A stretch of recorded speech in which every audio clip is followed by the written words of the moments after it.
자, 오늘은 그 혁명 3.0의 핵심 축의 하나인 동적 계층형 민주주의 이 본론의 마지막 단계예요. 네 번째.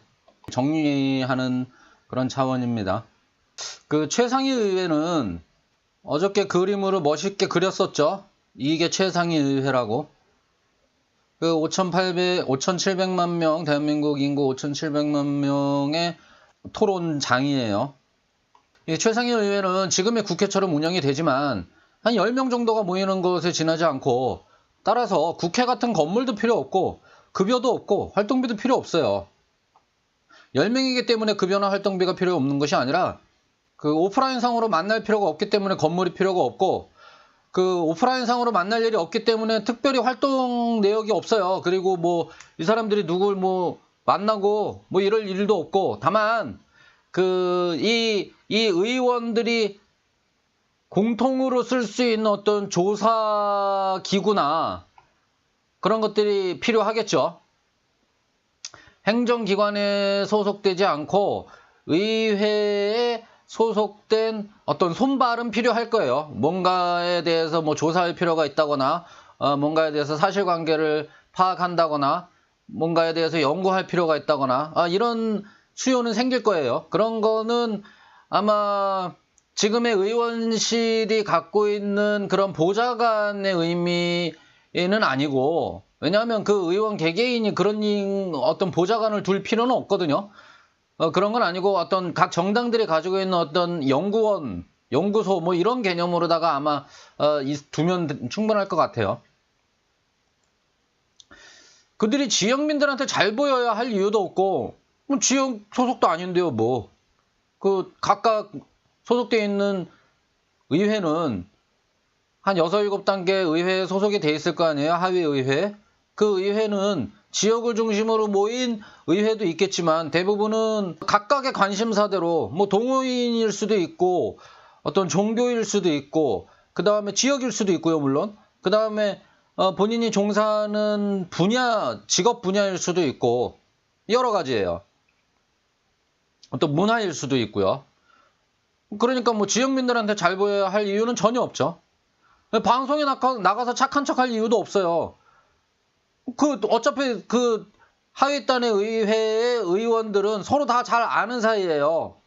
교류가 빈번하다고요. 서로 아는 사람끼리 뽑는 거예요. 그러니까 일반 대중한테 나가서 쇼를 할 필요가 없는 거예요. 사람의 본질이 중요한 거지. 어차피 그를 대표로 선출한 사람들은 그를 잘 아는 사람들이에요. 그러니까 우리 역사상 뭐 제가 정치꾼들 중에 대통령을 지낸 양반들 중에도 대다수는 뭐 정말 사기꾼, 뭐 진짜 허접 쓰레기 사기꾼으로 보는 인간들이 대부분이거든요. 뭐 그런 사기꾼들이 득세하는 세상은 이미 끝난 거죠, 뭐. 그들은 특별히 권력을 갖지도 않습니다. 가질 수도 없습니다. 그들이 거친 6에서 10단계의 모든 의회에서 그에 대한 해임권을 갖고 있고, 하다못해 부부싸움으로 가족회의에서 탄핵당하기만 해도 그는 상위 모든 단계 의회에서 대표로서의 자격이 자동 박탈됩니다. 권력은 무슨 권력이에요. 살얼음판이죠. 상위단으로 올라간 의원은 그 집사람한테도 잘해야 될 거예요. 하위의회의 구성원은 대표가 아니더라도 바로 위의 상위의회의 관찰자로서 참관할 수 있다. 그래야 본인이 대표로, 자기네들이 대표로 파견한 사람의 활동을 알 수 있어야 되죠. 그렇죠. 여기서 이 안건을 안건으로 상정해줘라고 의결했는데 이 대표자가 위에 올라가서 그거 상정하기엔 너무 창피해 뭐 이러고서 안 하면 안 되겠죠.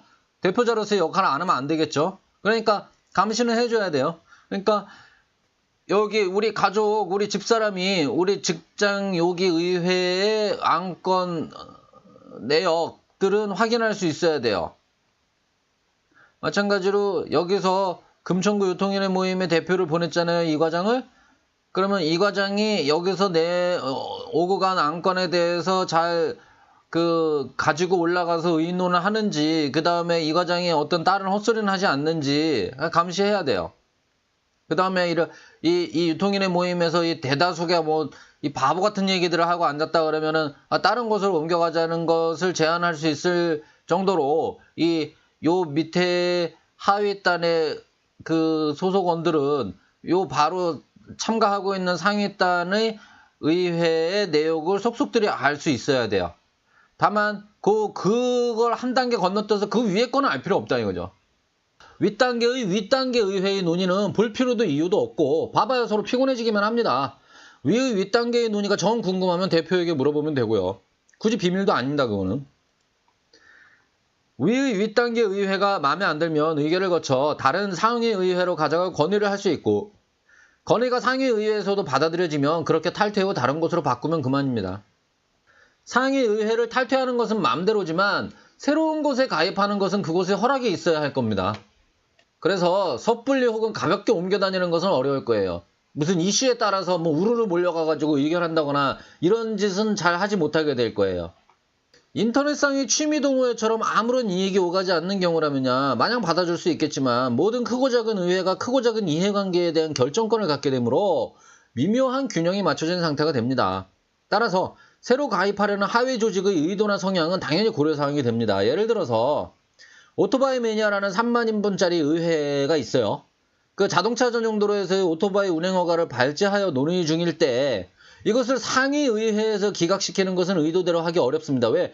굉장히 많은 수가 참여하고 있고 그 다음에 꽤 신중한 사람들끼리 모여있기 때문에 갑론을박을 할 거예요. 하지만 아래 단계에서는 소수의 인원으로 기각을 시키는 게 가능하죠.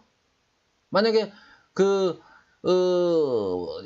아래 단계에서 기각시키는 것은 불과 수만 인분의 지분으로도 가능합니다. 그래서 고속도로에 오토바이가 올라오는 것을 싫어하는 3만 인분 정도 되는 칼치기 사랑이라는 의회가 해당 의회에 가입하려고 할 수 있어요. 3만 인분짜리 의회에 3만 인분 정도 되는 어느 멀리 있는 어느 의회가 갑자기 들어오려고 할 수 있어요. 자, 여기가 3만 인분 되는 오토바이 사랑이라는 뭐 의회예요. 근데 고속도로에서도 오토바이 탈 수 있게 해줘 하고서 의결을 올리려고 그래요. 근데 여기서는 이게 한 70만 명 되다 보니까 여기서는 이제 갑론을박을 할 거예요. 다양한 의견들이. 근데 이 의견에 절대적으로 반대를 하는 한 3만 명 정도 되는 모임이 의회가 있을 수 있어요. 가령 자동차 동호회 뭐 어쩌고저쩌고 고속도로 폭주족 뭐 이런 의회가 있을 수 있어요. 이 사람이 여기에 가서 그런 거를 기각을 시키려고 요 의회로 가입을 하려고 시도를 할 수 있어요. 3만 인분짜리가 3만 인분짜리 동호회에 가입하려고 그래요. 오토바이 사랑 보기에 이 사람들은 구성원들이 그 자동차 사랑 모임이란 말이에요. 그러니까 뭔가 우리한테 해코지를 할 것 같은 거예요. 뭔가 시비를 걸 것 같고 분탕을 칠 것 같고 그러니까 안 받아주는 거예요. 안 받아줘요. 그리고 정당하게 상위의회에서 논의하자고 올립니다. 그리고 얘들이 이 오토바이 사랑이 원하는 상위의회는 보다 오토바이의 우호적인 상위 단체를 선택을 하겠죠. 그런 식으로 균형이 맞춰집니다. 또 어느 의회라도 규모가 커질수록 그 상위의회에서의 영향력이 커지게 되니까 들어오려는 하위의회를 배척하는 편도 아닙니다. 괜히 배척할 이유는 없어요. 커지면 커질수록 좋은 게 맞으니까. 다만 어떤 의도를 가진 것으로 의심되는 뭐 의회가 가입해 오려고 한다. 그러면은 그거는 경계를 하겠죠. 자연스럽게 균형이 맞춰지는 거예요. 한 3만 인분짜리 의회인데 갑자기 어느 단에서 3만 인쯤 되는 의회가 갑자기 밑으로 들어오겠다 이러면은 그 의심되잖아요. 우리 의회 전체 규모 정도의 크기가 영향력을 행사하려고 들어오는 것처럼 보이잖아요. 그런 건 배척하겠지만 기본적으로는 어떤 3만 인분 정도의 의회다 그러면은 기껏해야 1000명, 2000명 되는 의회를 가지고 들어오는 게 보통이니까 그런 거는 막을 이유가 없죠. 무한대로 커져가지고서는 상위 랭킹 10위권 안에 들어가면은 최상위 의회에도 들어갈 수 있는 거예요. 이런 자연스러운 균형은 체제의 건전함을 가져오고 여기다가 뭐 규제를 하다가 또 삑사리 나고 또 삑사리 나서 또 거기다가 덧대는 규제를 넣고 또 덧대는 규제를 넣고 그래서 복잡해지면은 빈틈으로 악마들이 끼어들고 막 이런단 말이에요. 모든 제도라는 게, 규칙이라는 게. 하지만 규칙이 단순하면 그 다음에 이 단순한 가운데도 어떤 균형을 자연스럽게 맞춰지는 상태라면은 체제는 단순 명료함을 계속 유지할 수 있고 그것은 체제의 건전함으로 저는 표현을 했어요. 저마다 개인들이 본업과 본래의 관심사에 집중할 수 있도록 해줍니다. 뭐 상에 따라서 뭐 어쩌고 저쩌고 뭐 신경 쓸 일이 없는 거예요. 내 일에만 관심을 가지면 되는 거지. 자연스럽죠. 과거에는 이런 식의 체계를 관리하기가 불가능했기 때문에 상상할 이유도 없었어요. 이거 뭐 관리할 방법이 없었어요. 이걸 관리 못해요. 이거를 뭐 서류에다가 등기에다가 등기를 했다가 그거를 다시 이 등기를 요 관계에다가 옮긴 관계를 다시 이쪽으로 옮기고 대표자가 맨날 바뀐 거를 새로 등기하고 이거를 물리적으로 해낼 방법이 없죠.